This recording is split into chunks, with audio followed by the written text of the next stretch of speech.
Iran एटमी ताकत बनाने के बेहद करीब है और अमेरिका समेत कई यूरोपीय मुल्क ईरान को एटमी ताकत बनने से रोकना चाहते हैं। इसी सिलसिले में डोनाल्ड ट्रंप जौहरी प्रोग्राम समझौते पर बातचीत के लिए दबाव बना रहे हैं, लेकिन ईरान अमेरिका से सीधे बातचीत करने को तैयार नहीं है।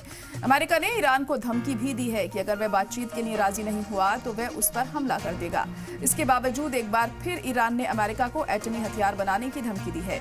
ईरान के supreme leader Ayatollah Ali Khamenei के सलाहकार अली लारिजानी ने अमेरिका को वार्निंग दी है कि अगर अमेरिका या इजराइल ने ईरान पर जौहरी प्रोग्राम के बहाने हमला किया तो ईरान को परमाणु हथियार बनाने के लिए मजबूर होना पड़ेगा।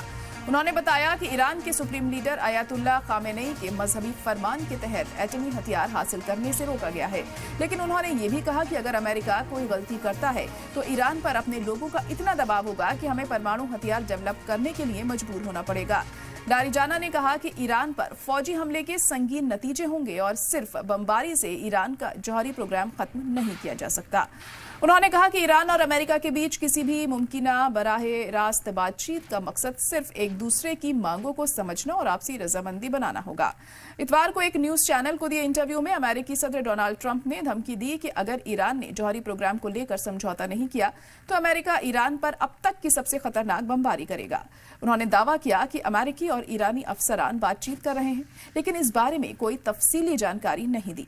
वहीं मार्च में शुरुआत में ट्रंप ने संयुक्त अरब अमीरात के जरिए से ईरानी लीडरान को एक खत भेजा था जिसमें ईरान के परमाणु प्रोग्राम पर सीधी बातचीत की तजवीज दी गई थी, जिसके बारे में ईरानी सदर मसूद पेजेश्किन ने कहा कि तेहरान ने इसे नामंजूर कर दिया, लेकिन उन्होंने डायरेक्ट बातचीत के इम्कान से इनकार नहीं किया। उन्होंने ये भी कहा कि ईरान उसूली तौर पर बातचीत के खिलाफ नहीं है, लेकिन पहले अमेरिका को अपनी पुरानी गलतियों को सुधारना होगा और भरोसा दोबारा बनाना होगा। Iran says that it has the ability and capability to produce nuclear weapons, but the fatwa of the leader, Iranian Supreme Leader Ali Khamenei, is that we will not go towards weapons.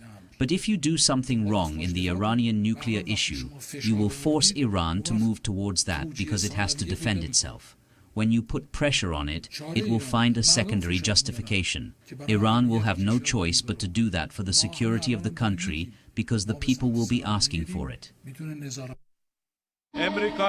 The Americans have at least 10 bases and 50,000 forces near Iran. This means they are sitting in a glass room. Someone sitting in a glass room would not throw rocks at others.